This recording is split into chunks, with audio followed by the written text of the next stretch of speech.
नमस्कार, मैं हूं आपके साथ अंकिता पाल। बुलेटिन की शुरुआत करते हैं। उत्तराखंड की 5 लोकसभा सीट पर कांग्रेस ने हार की समीक्षा शुरू कर दी है। लोकसभा चुनाव के नतीजे के लिए गठित फैक्ट फाइटिंग कमेटी के सदस्य पीएल पुनिया 3 दिवसीय दौरे पर उत्तराखंड पर हैं और 3 दिनों तक कांग्रेस प्रदेश की 5 लोकसभा सीटों पर हार के कारणों को तलाशेगी। पार्टी के सभी वरिष्ठ नेताओं, विधायक, पूर्व सांसद और जिला अध्यक्ष से फीडबैक भी लिया जा रहा और ये भी देखा जाएगा कि कांग्रेस के हार के क्या कारण रहे हैं। और बंद कमरे में हुई कांग्रेस की बैठक में सबसे महत्वपूर्ण बात उठी कि लोकसभा चुनाव में इस बार पार्टी के वरिष्ठ नेताओं ने चुनाव लड़ने से किनारा किया है, जो कांग्रेस की हार की सबसे बड़ी वजह रही है। इसमें कार्यकर्ताओं का मनोबल भी कम रहा है और इसके अलावा कई सीटों पर कांग्रेस बेहतर रणनीति के साथ चुनाव नहीं लड़ पाई है। केंद्र के भी जो कई बड़े नेता हैं वो भी उत्तराखंड चुनाव प्रचार में नहीं पहुंचे, तो कांग्रेस में हार की वजह बनी हुई है।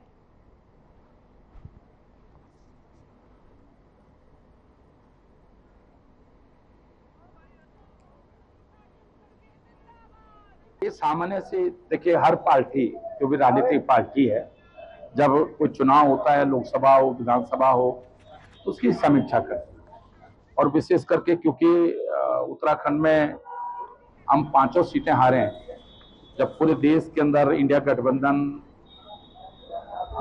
अच्छे मुकाम पर पहुंचा है, कांग्रेस अपने आप में 100 सीट के आसपास पहुंची है। उस स्थिति में जब कांग्रेस यहाँ 5 सीटें हारी है, तो निश्चित रूप से हमारे लिए एक पार्टी के लिए चिंता का विषय है। वहीं जब हम अभी बद्रीनाथ चुनाव और मंगलौर चुनाव, जबकि उपचुनाव जीतना ज्यादा कठिन होता है, विशेष करके प्रदेश में जब सरकार हो, केंद्र में जब सरकार हो, ऐसी स्थिति में मंगलौर का चुनाव तो थोड़ा जो सोशल इक्वेशन के दृष्टिकोण से अगर आप कहें कि भाई वो कांग्रेस की थोड़ा सा अनुकूल थी।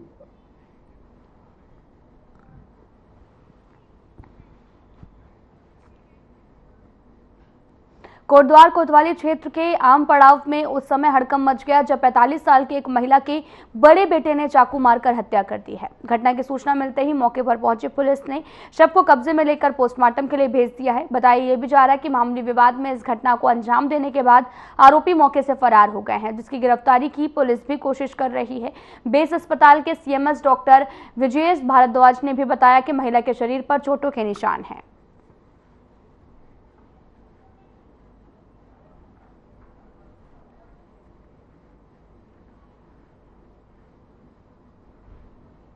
में एक पेशेंट आई है, ब्रॉड डेड है। ताहिरा बेगम इनका नाम है। 45 साल की है करीब। वाइफ, हस्बैंड का नाम खलील अहमद है और ये आम बाग के रहने वाले हैं। मल्टीपल इंजरीज हैं इसके शरीर में। एक तरफ की उंगली भी कटी हुई है, एक हाथ की, और छोटे छोटे घाव हैं। इसके अलावा सबसे बड़ा घाव जो है वो बैक में है, कमर में, जो शायद इमरजेंसी मेडिकल अफसर ने देखा होगा, वो काफ़ी गहरा तक गया हुआ है, जिसकी वजह से संभावित कारण मृत्यु का लगता है। तो अभी बॉडी रख दी गई है पोस्टमार्टम के लिए। एग्जैक्ट रिपोर्ट जो होगी वो पोस्टमार्टम करने वाला डॉक्टर और उसकी ओपिनियन ही डिसाइड करेगी। केदारनाथ मंदिर में 228 किलो सोने की चोरी के आरोप से धर्मानगर हरिद्वार के साधु संतों ने इनकार किया है। महामंडलेश्वर ललितानंद गिरी ने बताया कि इस तरह से आरोपों से सनातन धर्म की प्रतिष्ठा खराब होती है। जो लोग इस तरह के आरोप लगा रहे हैं, उन्हें सोचना चाहिए कि केदारनाथ मंदिर में बड़ी संख्या में मंदिर समिति के लोग रहते हैं। इतने लोगों के बीच में इतनी बड़ी चोरी नहीं हो सकती है।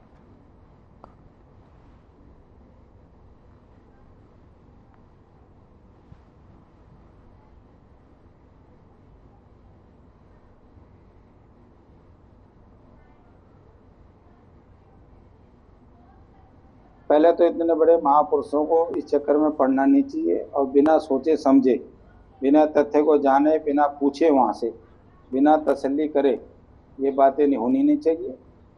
और वहाँ जहाँ सैकड़ों लोग रहते हो, वहाँ इतनी मात्रा में सोना चोरी होना, मेरे को तो नहीं लगता कि वहाँ कोई ऐसी चोरी हुई होगी।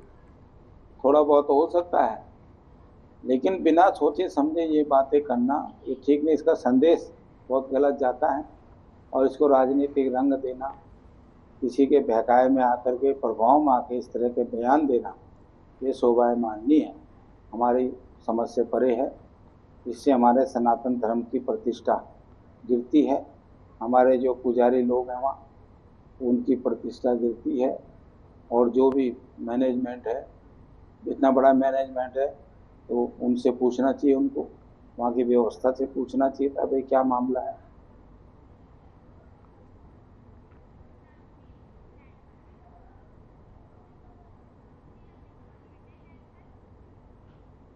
सिमली ग्वालदम राष्ट्रीय राजमार्ग 109 के चौड़ीकरण से प्रभावित स्थानीय काश्तकारों, आवासीय मकान मालिकों और अन्य प्रभावितों के साथ में उपजिलाधिकारी थराली अबरार अहमद की अध्यक्षता में बीआरओ के कमान अधिकारी मनोहर कुमार और तहसील प्रशासन के आला अधिकारियों ने जनसुनवाई कर राष्ट्रीय राजमार्ग के चौड़ीकरण से भी संबंधित जानकारी दी है। जनसुनवाई से ठीक पहले तय समय पर पहुंचने प्रभावितों ने बीआरओ के अधिकारियों के तय समय पर न पहुंचने पर बीआरओ के खिलाफ नारेबाजी शुरू कर दी, जनसुनवाई का बहिष्कार कर दिया। हालांकि बहिष्कार करने के कुछ ही देर बाद में बीआरओ के कमान अधिकारी के पहुंचने और तय समय से देरी से पहुंचने पर उचित कारणों का हवाला देने के बाद में प्रभावित जनसुनवाइयों में शामिल हुए हैं।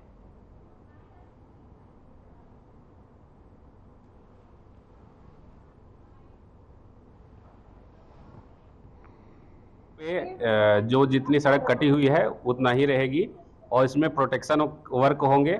जहाँ पे सड़क कम है, हमारा जैसे कि 7 मीटर चौड़ाई नहीं मिल रही है सड़क की और नाली मिला के 10 मीटर, वहाँ हम लोग चौड़ी करेंगे। बाकी सड़क जो है उसमें केवल हमारा प्रोटेक्शन वर्क होगा, लैंडस्लाइड है वहाँ पे प्रोटेक्शन वर्क होगा। और नई सड़क अभी सिमली से लेके ग्वालदम तक सड़क चौड़ी का अभी कोई प्रपोजल नहीं है। ऐसा पूरी पब्लिक जन सुनवाई है, जो भूमि स्वामी थे, दुकानदार थे, जो भी थे, वो अपने समय पे पहुंच गए हैं और अपना प्रतिष्ठान छोड़ के आ रखे हैं। आजकल खेती का काम भी लगा है ग्रामीणों का अपना टाइम, लेकिन प्रशासन तो कोई एक आदमी तक, एक भी नुमाइंदा प्रशासन का नहीं था यहाँ पे। और यहाँ पे इतनी गर्मी हो रही है, पानी की व्यवस्था किस तरह की जन सुनवाई है। अधिकारियों की जिम्मेदारी भी बनती है, अधिकारी की इतना बड़ा बहुत सेंसिटिव मामला है ये, बहुत जनता से जुड़ा हुआ मामला है, बहुत इसको गंभीर से लेना चाहिए। अधिकारियों को टाइम दिया गया था, 10:30 बजे का टाइम दिया गया था, यहाँ 11:30 हो गया। ये अधिकारी जवाबदेही तो बनती है, अधिकारी कुछ ना कुछ जवाबदेही बनती है, कोई अधिकारी नहीं आया यहाँ पे।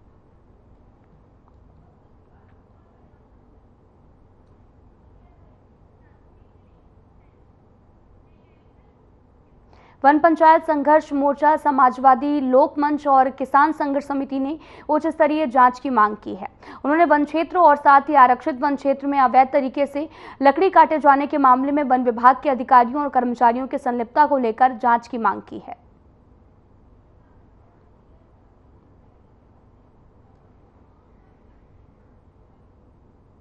देखिए, हम इसलिए आए हैं, हमारे साथ उत्पीड़न तो बहुत हो रहा है, लेकिन जो आज इस समय जो प्रेस वार्ता का हमारा जो असली उद्देश्य यह है कि जब एक तरफ हमारे घरों के चारों ओर जंगल का पातन हो रहा था, जब उसे देखकर हम लोग सह नहीं पाए, क्योंकि जंगल ही हमारा जीवन है, तो हम लोगों में से हमारे गुलाम रसूल भाई ने कोशिश की शिकायत करने की कि इस तरीके से जंगल का पातन हो रहा है। तो उसके एवज में वन विभाग के अधिकारियों ने उनकी मोटरसाइकिल जहाँ एक खत्ते में रखी थी उठा ली और उसे सीज कर दिया।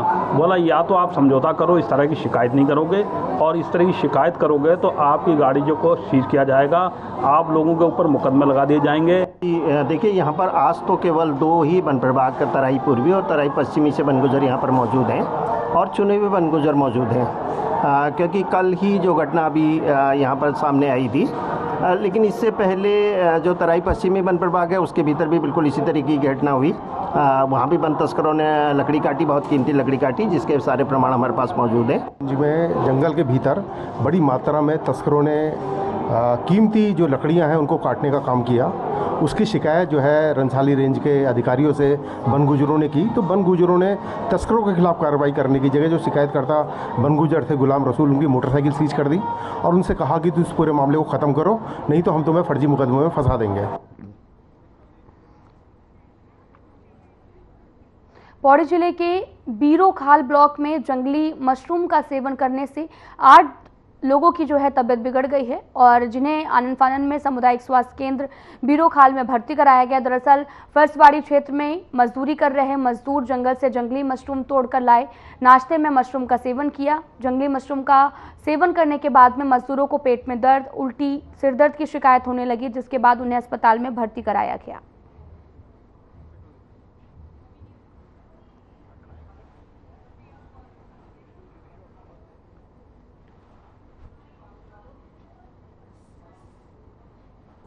फरसाड़ी हमारा क्षेत्र, तो वहाँ पे कुछ लोग मजदूर काम कर रहे थे, तो 8 लोग उनमें से ऐसे थे जिन्होंने मशरूम कहीं से जंगल से तोड़ करके और खाया है सुबह बना करके। उसके बाद उनको अचानक उल्टी, दस्त, सिर में दर्द, उनका बीपी बढ़ गया, बेचैनी हुई। तब उनको सीएससी हमारी बीरों खान लेकर के आए थे। वहाँ उन सभी का इलाज किया गया, 2 दिन तो डिस्चार्ज हो गया। अभी सबकी स्थिति सब खतरे से बाहर है।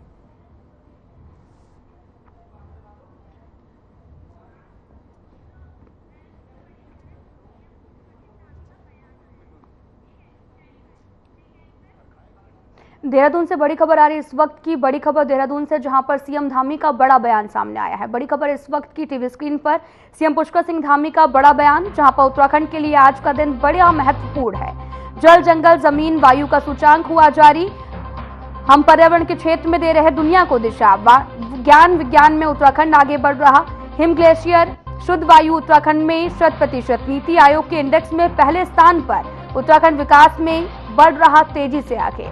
बड़ी खबर इस वक्त की टीवी स्क्रीन पर, जहां पर सीएम पुष्कर सिंह धामी का बयान सामने आया। उत्तराखंड के लिए आज का दिन काफी महत्वपूर्ण है। साथ ही उन्होंने कहा कि जल, जंगल, जमीन, वायु का सूचांक जारी हो गया है। हम पर्यावरण के क्षेत्र में दुनिया की दिशा में, ज्ञान विज्ञान में उत्तराखंड सबसे ज्यादा आगे है। हिम ग्लेशियर, शुद्ध वायु उत्तराखंड में 100% है। नीति आयोग के इंडेक्स में पहले स्थान पर है। उत्तराखंड विकास में तेजी से आगे बढ़ रहा है। बड़ी खबर इस वक्त की देहरादून से, जहां पर सीएम पुष्कर सिंह धामी का बयान सामने आया, जहां पर हिम ग्लेशियर, शुद्ध वायु उत्तराखंड में 100% है। नीति आयोग के इंडेक्स में पहले स्थान पर है। उत्तराखंड विकास में तेजी से आगे बढ़ रहा है। ज्ञान विज्ञान में उत्तराखंड भी आगे है।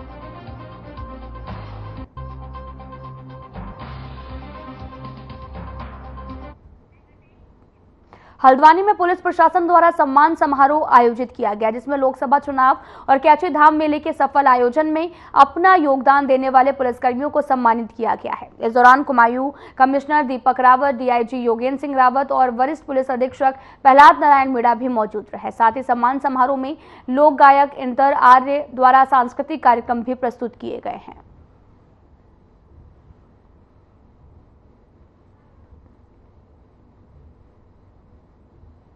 जैसे आप देख रहे थे कि काफ़ी चैलेंजेस डिस्ट्रिक्ट में चल रहे थे पुलिसिंग को लेके, इसमें चाहे लोकसभा के इलेक्शंस हो, हमारे कैची धाम का मेला हो, उससे पहले जो एक घटना घटी थी यहाँ पे उसको लेके बात हो। काफ़ी मेहनत की और काफ़ी मुस्तैदी से पुलिस ने यहाँ पे काम किया है। इसमें ये बहुत अच्छा होता है कि बीच बीच में हम सम्मान भी करें, उत्साहवर्धन भी करें, थोड़ा रूटीन लाइफ से ब्रेक भी लें। अच्छा इनिशिएटिव है। यहाँ पे 128 हमारे जो कर्मचारी हैं, ऑफिसर्स हैं, उनको आज सम्मानित किया गया। और इसका ये मतलब नहीं है कि और लोग अच्छा काम नहीं कर रहे हैं। ये एक सिंबॉलिक वैल्यू है, टोकन जेस्चर है कि हमने उनको सम्मानित किया है। और मैं पुनः नैनीताल पुलिस को इसके लिए बहुत बहुत बधाई देना चाहूँगा। देखिए, जितने भी फोर्सेज हैं, जो वर्दीधारी लोग हैं, उनमें एक परंपरा है कि जब भी कोई बड़ा काम हम लोग करते हैं उसके बाद में एक बड़े खाने की परंपरा है। तो चूंकि पिछले 6 महीने में नैनीताल पुलिस 3-4 बड़े चैलेंजेस से गुजरी और जो पुलिस के जितने भी अधिकारी कर्मचारी हैं उन्होंने बखूबी अपने दायित्व का निर्वहन किया है। तो उन्हीं सबको मद्देनज़र रखते हुए आज हमने पुलिस के जो कर्मचारी अधिकारी हैं जिन्होंने अपने विशिष्ट कार्यों का निर्वहन किया है, उनको सम्मानित करने के लिए आज ये आयोजन किया। और इसमें हमने लगभग 125 कर्मचारी और अधिकारी जो हैं, वो चाहे पीएससी के हों, होमगार्ड के हों या नैनीताल पुलिस के या बाहर के जनपदों के हों, उनको हमने सम्मानित किया है। ये जो सम्मान समारोह कार्यक्रम था यहाँ पे, ये पिछले कई महीनों में जो एक विशिष्ट घटनाएं हुई हैं जिसमें कि पुलिस को काफ़ी, इसको बोलते हैं, एक्स्ट्रा एफर्ट करने पड़े थे, उसको रिकॉग्नाइज करने के लिए और उसमें जो उत्कृष्ट कार्य जो लोगों ने किया है उनको यहाँ पर सम्मानित करने के लिए कार्यक्रम किया गया था। पिछले दिनों जैसे कि आप जानते हैं लोकसभा का चुनाव जो कि एक बहुत बड़ी चुनौती थी, बिल्कुल जिसको बोलते हैं कि विद 0 एरर वो ख़त्म हुआ। इसके साथ साथ जो ये यात्रा सीजन खत्म हुआ जिसमें कि काफ़ी हम लोगों को अपने एफर्ट्स करने पड़ते हैं। कैंची मेला था, एक बहुत बड़ी चुनौती थी। ये सारी चीज़ें संपन्न हुई हैं।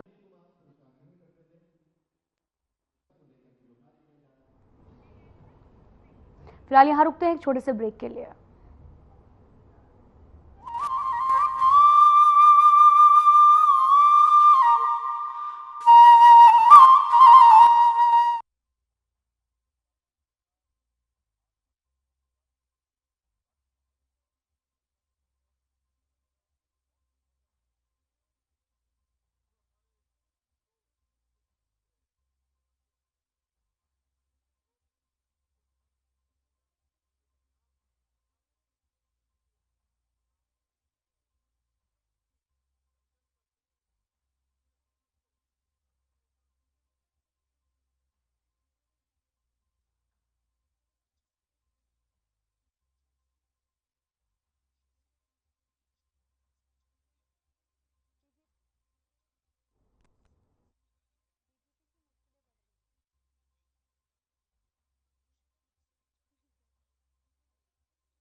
ब्रेक के बाद स्वागत है आप सभी का। बड़ी खबर आ रही है देहरादून से, जहां पर डीजीपी की मुश्किलें बढ़ सकती हैं, पूर्व डीजीपी की मुश्किलें बढ़ सकती हैं। बड़ी खबर इस वक्त की देहरादून से, जहां पर एसआईटी ने कोर्ट में दाखिल की चार्जशीट।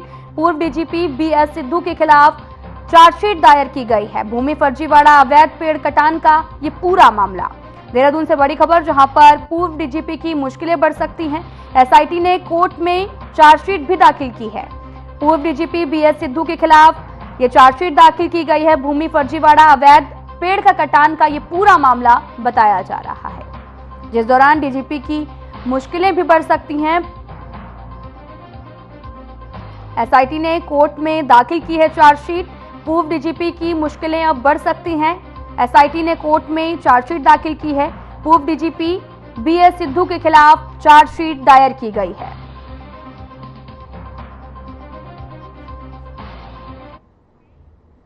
मानसून की दस्तक के बाद पूरे प्रदेश भर में लगातार भारी बारिश का दौर जारी है। कुमाऊं के अधिकांश जिलों के लिए आने वाले 24 से 48 घंटे तक ऑरेंज अलर्ट जारी रहेगा। वहीं गढ़वाल के अधिकांश जिलों सहित राजधानी देहरादून और मैदानी इलाकों में बारिश को लेकर येलो अलर्ट भी जारी किया गया है। निर्देशक विक्रम सिंह ने भी कहा कि भारी बारिश को देखते हुए लोगों को सतर्क रहने की जरूरत है।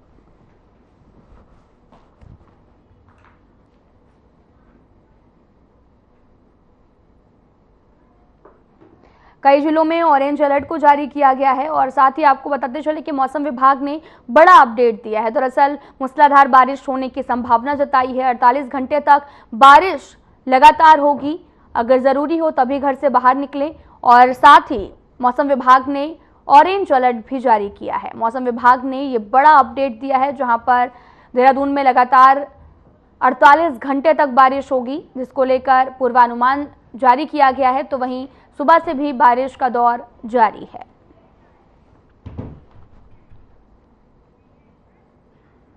सीएम पुष्कर सिंह धामी की अध्यक्षता में गुरुवार को मंत्रिमंडल की अहम बैठक हुई है। कैबिनेट की इस बैठक में कई महत्वपूर्ण प्रस्तावों पर मुहर लगी है। ये बैठक सचिवालय स्थित विश्वकर्मा भवन के सभागार में हुई, जिसमें कृषि, वन, गृह, स्वास्थ्य सहित 22 विषय कैबिनेट बैठक में रखे गए। सचिव शैलेश बगोली ने कैबिनेट के निर्णयों के बारे में विस्तार से जानकारी भी दी है।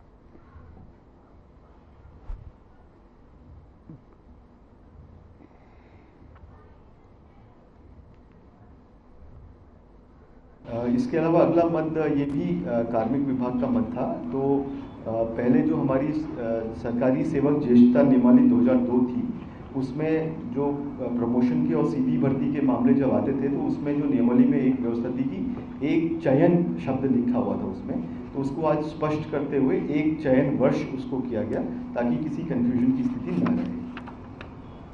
इसके अलावा ये मद है हमारा, ये नागरिक उड्डयन विभाग का मद है। इसमें आज ये निर्णय लिया गया कि नैनी सैनी एयरपोर्ट को पहले इसको वायुसेना को हस्तगत करने का निर्णय हुआ था, तो आज इस पर पुनर्विचार करते हुए ये निर्णय लिया गया कि राज्य सरकार इसको स्वयं इसको चलाएगी। जो आपके प्राइवेट वार्ड है और इसमें डबल बेड और सिंगल बेड की व्यवस्था है, उसमें मोटा मोटी जो है 230 रुपये, डबल ऑक्यूपेंसी में 230 रुपये से 150 कर दिया गया है और 428 से 300 कर दिया गया है सिंगल बेड के लिए। और एसी रूम्स के लिए लगभग 1429 से 1000 रुपये कर दिया गया है। 1429 से, ये एवरेज रेट बता रहा हूँ। पहले जो रेट थे वो जो यूनिफॉर्म नहीं थे, मैं सभी हाई और लो का जो है एवरेज बना के मैंने जो रेट प्रस्तुत किया आपके सामने, लेकिन अब जो रेट्स होंगे वो यूनिफॉर्म होंगे। आगामी निकाय चुनाव को लेकर कांग्रेस जल्द ही निकाय स्तर पर पर्यवेक्षकों की नियुक्ति भी करेगी। पार्टी के वरिष्ठ नेताओं को निकायवार जिम्मेदारी सौंपी जाएगी। बद्रीनाथ और मंगलौर विधानसभा उपचुनाव की जीत में उत्साहित कांग्रेस आगामी निकाय चुनाव को लेकर भी सक्रिय नजर आ रही है। मानसून के बाद में प्रदेश के 99 निकायों में चुनाव होने की संभावना है और इसे देखते हुए कांग्रेस प्रत्येक निकाय में वार्ड स्तर पर चुनावी रणनीति बना रही है।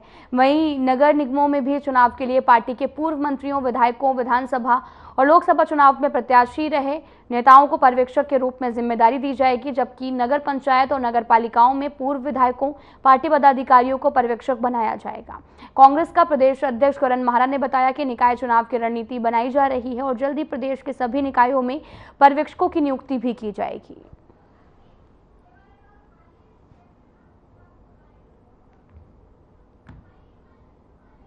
पर्यवेक्षक बना रहे, वैसे भी मंडलम की ड्यूटियां चल रही थी और उसी के तहत बद्रीनाथ का असर देखने को आपको मिला है। ये यात्रा समाप्त होने के 10-15 दिन के अंदर पर्यवेक्षक भी नियुक्त हो जाएंगे। मैं स्वयं इस यात्रा के बाद करीब 10 से 20 दिन के बाद मैं खुद 5 दिन का वहाँ कैंप करने वाला हूँ, अलग अलग स्थानों पे, दोनों ब्लॉकों में मीटिंग करूंगा। मैं कोशिश करूंगा कि मैं न्याय पंचायत स्तर तक जाऊं और कार्यकर्ताओं को उत्साहित करूं। और इन 2 बाई इलेक्शन की जीत से हम काफी उत्साहित हैं, हमारा कार्यकर्ता उत्साहित है और वो और ज्यादा ताकत से लड़ने के लिए तैयार है। तो मुझे लगता है कि ये सब कुछ भी अच्छा होगा। पार्टी मंडल में स्वागत किया जा उत्तराखंड विधानसभा अध्यक्ष रितु खंडूरी देहरादून से कुमायूं दौरे के दौरान काशीपुर के आवास विकास स्थित मनोज शर्मा के निवास स्थान पर पहुंचे हैं, जहां पर बीजेपी के वरिष्ठ विधायक त्रिलोक सिंह चीमा, मनोज शर्मा, गुरविंदर सिंह चड़ोक और साथ ही राम मल्होत्रा के साथ में सैकड़ों पार्टी कार्यकर्ताओं ने उनका फूल मालाओं के साथ जोरदार स्वागत किया है। कार्यक्रम में पहुंचकर विधानसभा अध्यक्ष रितु खंडूरी ने दीप प्रज्वलित कर सभा को संबोधित किया। साथ ही उन्होंने काशीपुर विधानसभा क्षेत्र के संबंध में पार्टी के कार्यकर्ताओं से भी जानकारी ली है। इस दौरान उन्होंने पत्रकारों से बातचीत में बताया कि उन्होंने अपने कुमायूं दौरे के दौरान सभी विधानसभा में कार्यकर्ताओं के साथ बैठक की है।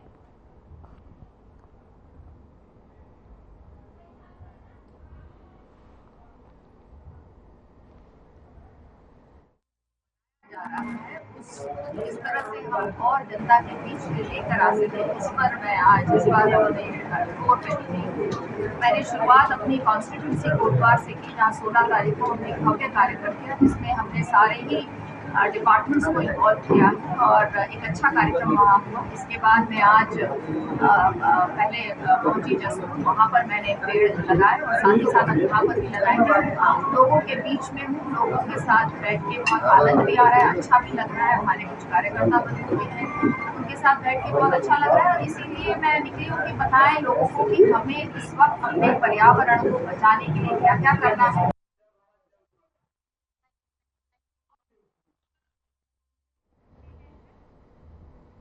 लास्ट वीडियो में इतना ही। नमस्कार।